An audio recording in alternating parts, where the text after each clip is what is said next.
All right, let's get on to the early games for Sunday. The Texans are visiting the Bears. They are 1-point favorites right now. This is a trash Bears team. It's a trash Bears team. It's a trash organization. I say that with 100% bias. Ryan Pace should probably be fired. Matt Nagy should probably be fired. Mitch Trubisky should be let go. They kind of got to blow the whole thing up and start over because it's going nowhere. And the play calling was terrible. When the Bears were up 30-20 against the Lions, I said to my kid, like, this is exactly where Matthew Stafford wants him. The Lions are going to win this game. My other fear was that Trubisky was going to play so well, the Bears decided, oh my God, he's as good as Patrick Mahomes and Deshaun Watson. Let's just re-sign him. So I'm taking the Texans here at -1. Yeah, I think Bears fans be a little happier. At least you don't have Carson Wentz locked up for the next 4 years at like $30 million a year. That is, by the way, another reason why the Eagles are the initial entrant into the Vomitorium Hall of Fame.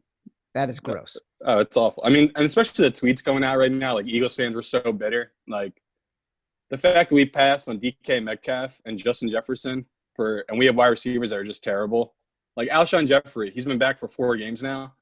We're paying him $12 million a year this year. He has 3 catches and like 10 drops. Like it's just all falling apart. But yeah, to this game with the Bears, I'll take the Bears again. I know it's awful. I might be the last guy doing it, but home dog. How do you not take the Bears defense against the Texans? The Texans don't have anyone on defense. At least the Bears, we know they have some players on defense, so they'll be able to get stops. So I'll just take the better defense. I'll take the Bears here. I don't even know if we're going to put our picks in this week because we do have to choose a bye one of the next 2 weeks. It's hard to say on Tuesday. Yeah. Right, exactly. In a million years, I cannot take the Bears in this spot. No. That's why you take the Bears, people. You heard that from a Bears fan. That's why you take the Bears this week. Fade the emotion. Do not get wrapped up in the emotion. Like we should have known. We should have known Josh Allen was going to have the game of his life. As soon as Matt Mitchell was just like, they haven't won on a Monday night in 22 years. It's like, damn it, why did I fall into that trap? I should have known. All the Bills fans are off of it. We should have known. We should have known. Josh Allen, man. Matt Mitchell is the newest Action Network video star. He did a video about how much he hates Cliff Kingsbury after we did the podcast. And it got like 45,000 views. And then he was part of a video yesterday that Darren Ravel and he did for our PointsBet Fade Ravel partnership, in which they each had to eat dog food because the Cleveland Browns scored more than 24 points. And that video's got like 100,000 views already. It was amazing. I mean, the fact that Darren, we love Darren, but he is so soft. He put like a little spoon in his mouth and immediately spat it out. Matt Mitchell went bare hand, put his hand into the can, scooped out the dog food, and literally put it on his tongue and ate it. So I think, Darren, you guys let him slide on that one. Matt Mitchell was the one that really took the punishment this week. Yeah, Matt Mitchell took the punishment. He also just slacked me what bird milk means. Are you in? Are you going to drink some? That's not nice. Yeah, get you jacked. I don't know that it's going to get me jacked unless that is filled with like some kind of testosterone. Oh, yeah. They got the good stuff in it. Don't you worry. Jesus Christ. All right. Vikings are at the Bucks. Vikings are 6.5-point dogs here. This is a really interesting game. We love Minnesota here, don't we? So sneaky. What's that? Don't we love Minnesota here? We love Minnesota. That's what I mean. Yeah. It's maybe it's going to bite us, but Minnesota's a dog playing in a competitive 1 p.m. game. We know the Buccaneers haven't been right since the D-line has had a couple injuries against the run. And just the way this scheme's out, Minnesota can beat you with a deep ball. Tampa Bay is one of the worst deep ball teams in the league. They get beat on big plays. So right there, we got a team that likes to run it and a team likes to take deep shots playing against a team that's their 2 weaknesses. So we'll take these big points with Minnesota. And as long as it doesn't go below 4.5, 4, I'm happy to take Minnesota in the competition. So for the record, the line right now is 6.5, like I said. The bets are coming in on Minnesota. The money's coming in on the Bucks, 64%. So, Simon, you are going against your professional brethren right here. Yeah, stepping into a trap with the public here, but it does feel like it's too high. And if this number was down a little bit, yeah, I'd be on the Buccaneers. But at this big of a number, I can't lay that many points with the Buccaneers. I agree with you, by the way. Like I've loved this Vikings team all year. You did. You have too. We both got on them, I think, to win the Super Bowl. Yeah, that's dead. Yeah, that's dead. Well, you know what though? It's kind of not because they might make the playoffs. And if you look at the NFC, I think anyone who gets in has a shot. You know what I mean? It's true. Like the Saints aren't so dominant. The Packers aren't so like it's not like you can't figure out the Packers. Yeah, it's definitely different than last year where the 49ers and the Chiefs, especially this time of the year, we all kind of knew the writing was on the wall. These were the two best teams in football. Where all these teams have holes, even the Chiefs have holes. I mean, they play some of these teams they play against. You see how a little 3-and-out here, you keep Mahomes off the field, they can't get a rhythm. The Chiefs can be beaten. And the same with the NFC. Who feels great about the Green Bay? I know it'd be great if they got the 1 seed, but just in like that Eagles game, they're just one of these teams. They're not like great teams just shut teams down. They don't give them any type of will to come back into games.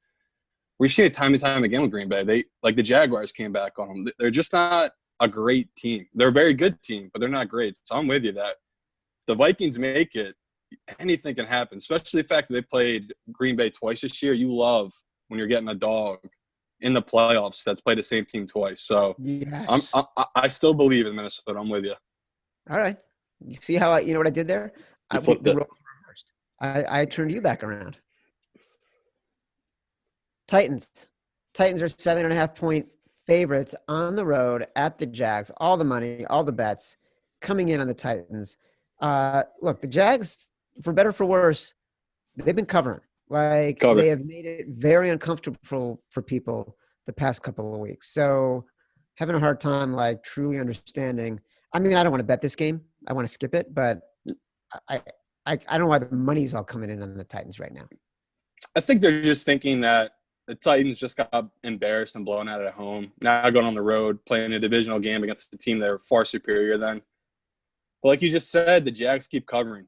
And I tried to go against it last week with Minnesota, and it did not work. The Jags were in that game the entire time. And, yeah, things have bounced their way. They literally had an interception bounce out of the guy's hands into the end zone to their own guy for a touchdown. Like, the Jags are just running hot. So I can see why the public's coming on the Titans, but if it's 7.5, I have to take the Jaguars. And I'm not going to feel great about it, but I'll take them. But we'll definitely not have this in the competition. Oh, God, no. Oh, goodness, no. Cowboys on the road, 3-point favorites against the Bengals. Bets and money coming in on the Bengals right now. I mean, obviously, we can't make a decision on this game until the Cowboys play tonight. But let's say the Cowboys come out of this and, you said you're betting the Cowboys. Let's say they show well against the Ravens. 3-point favorites on the road, just so people can get some kind of inkling of what you're thinking here.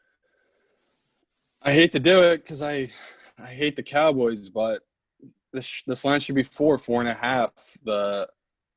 The Bengals, they got their cover. We talked about against the Giants. That was everything went right. They backdoored it. They got that number. How do you not take the Cowboys in the Andy Dalton revenge game too? He's coming back to Cincinnati. I just don't see how Cincy can score.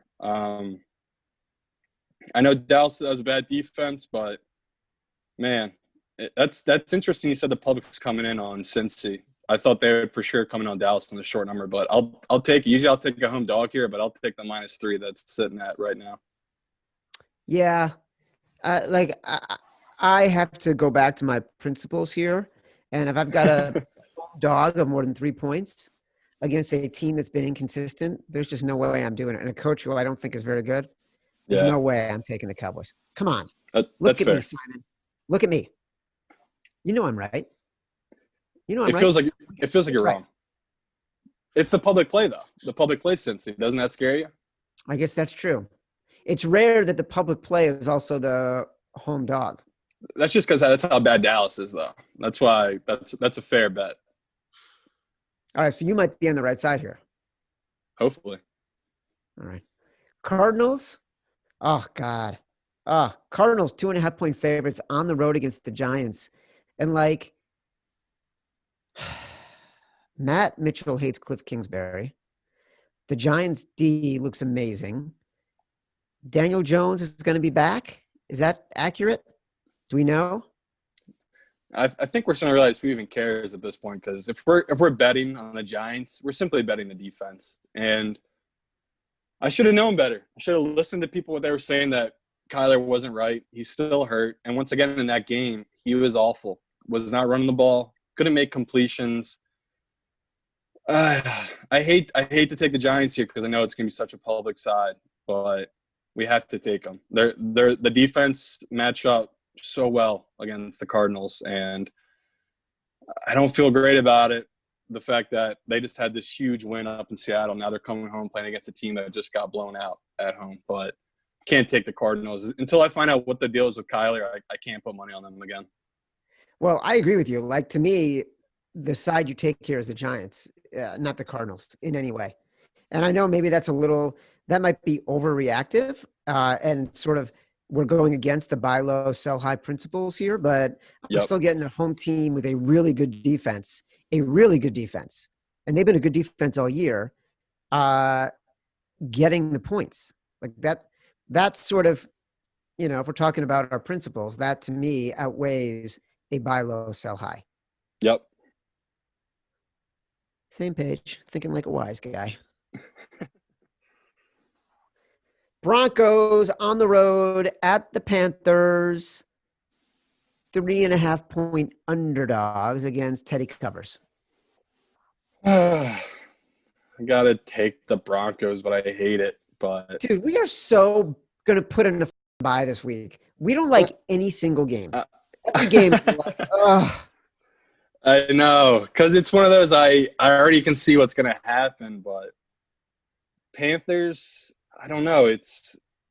I like them better as a dog, and I would like it better if they were at 2.5 or 3. The fact that it's 3.5, I know the books are trying to suck me in here and get me to take the Broncos, and it's going to work. It's just I can see this being a field goal game. Both these teams have glaring weaknesses and big strengths, but the Panthers, I don't know. This team, they're very inconsistent. Like we saw in the Vikings game, they had 2 defensive touchdowns, and they still let the Vikings come back and win that game. So I know they're coming off a bye week, and the Broncos just had the game of the year against the Chiefs, but I have to take the Broncos. That's a big number for a Carolina team that's just not that good. Here's what you basically just said. You like the Panthers more if I think you said the game was on the road and they were 2.5-point underdogs. That's basically what you said. So you'd essentially like it if the line were 5.5 points different. No, I would like it better if they were like only 2.5 favorite or 3. I'd feel more comfortable taking them. But the fact that the hook's there, I know they're sucking me in with the hook, but it just feels like the Broncos are going to be the safer side. That's an interesting choice. Like most people, and you're right, like this is a very public side right now. Most people would be like, give me the team off the bye with a quarterback who always covers against a team that we just want to sell high. Yeah, we all know the Broncos are just absolutely terrible, and Drew Lock isn't good, but it's... Well, what's interesting, though? I thought the stats that they had on Sunday night for Drew Lock about the amount that he throws downfield, he's not accurate and he makes bad decisions, but he also is being put in a position where he's throwing the ball so much further than anybody else. Like, I do think that obviously has an impact. And maybe if he gets a better offensive coordinator, maybe if they get better strategy, then next year he improves a little bit because he's not being forced to throw the ball so far downfield.